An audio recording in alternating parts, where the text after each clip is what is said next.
Hello বন্ধুরা, তোমরা সবাই কেমন আছো? আশা করি খুব ভালো আছো। গতকাল আমরা ডান্ডি সি বিচে ঘুরতে গিয়েছিলাম। তো আজকের ভিডিওতে আমি তোমাদেরকে সব কিছু বলবো। কেমন লাগলো ডান্ডি বিচ, আমরা কিভাবে গেলাম, কোথায় থেকে গেলাম, তোমরা পুরো ভিডিওটি অবশ্যই দেখো। আর আমার ভিডিও ভালো লাগলে আমার ভিডিওটি লাইক, কমেন্ট আর শেয়ার করে দিও এবং আমার চ্যানেলটিকে সাবস্ক্রাইব করে দিও। আমরা বর্তমানে নাবসারি আছি। আমার বরের কাজের জন্য আমরা এখানে থাকি। তো গতকাল আমরা সকাল 10টার দিকেই বেরিয়ে পড়েছিলাম। আমরা আমাদের রুমের সামনে থেকে কিছুটা এসেই অটো পেয়ে গিয়েছিলাম। আমরা যেখানে থাকি সেই জায়গাটা থেকে ডান্ডি বিচ খুব দূরে নয়, 40 মিনিটের মধ্যেই আমরা ডান্ডি বিচে পৌঁছে গিয়েছিলাম। ডান্ডি বিচে পৌঁছেই দেখলাম এখানে চারিদিকটা কত সুন্দর, গাড়ি পার্কিংয়ের আলাদা জায়গাও আছে। এত সুন্দর মনোরম পরিবেশ, সত্যিই মনোমুগ্ধকর। এটা ছিল আমাদের দুজনেরই প্রথম সমুদ্রে আসা।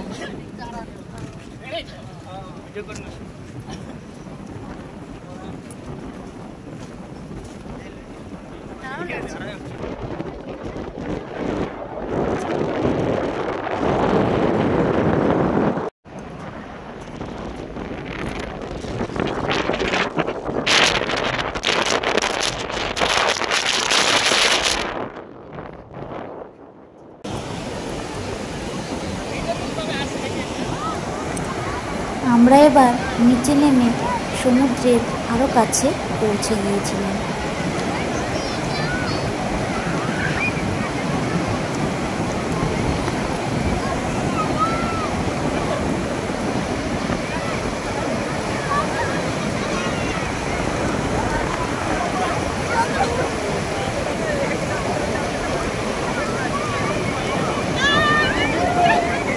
সত্যি খুব সুন্দর লাগছিল।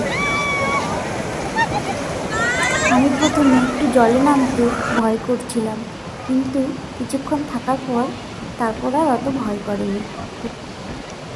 সত্যি ডান্ডি বিচটা খুব সুন্দর, আমার তো খুব ভালো লাগছিল। সত্যি বলতে কি, আমরা সত্যি কোনোদিনও ভাবিনি যে আমাদের দুজনের এত তাড়াতাড়ি সমুদ্র দেখার স্বপ্নটা পূরণ হবে। এখানে একজন ফটোগ্রাফারও ছিলেন, তো উনি সবার ফটো তুলে দিচ্ছিলেন এবং ফটোগুলো দিয়েও দিচ্ছিলেন সাথে সাথে। আমরাও ওনার থেকে ফটো তুলে নিয়ে নিয়েছি।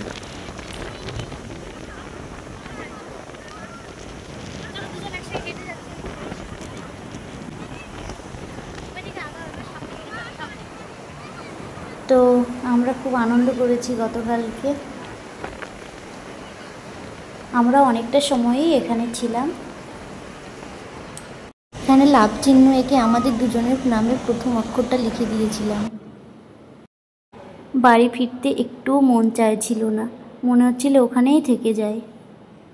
তো যাই হোক বন্ধুরা, আজকের মতো এই পর্যন্তই। তোমরা সবাই ভালো থেকো ও সুস্থ থেকো।